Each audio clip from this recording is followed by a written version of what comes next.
All right, so we're out here at Tuttle Creek, and we wanted to highlight one of the Jeeps out here in the club.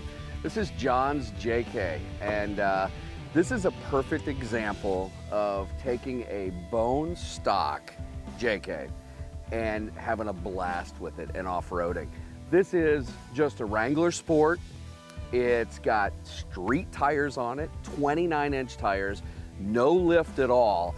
And John wheels this thing like somebody on 35s. It's pretty impressive. A lot of people, when they buy their Jeep, are like, oh, I gotta put a bunch of money into a lift and I gotta get 40-inch tires before I'll even think about off-roading. You don't have to do that. You can take a Jeep with 29-inch tires, bone stock. The only thing he's done is put a winch on this, and you can have a blast. Some people get real nervous about it.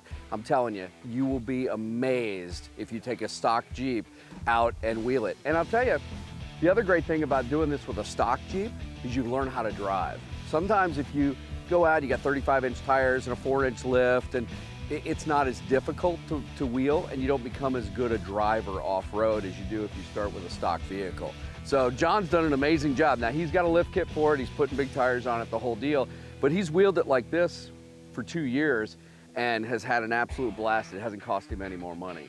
So it's pretty cool. We call it the Red Rocket, and it will do almost everything out here, and it's pretty impressive.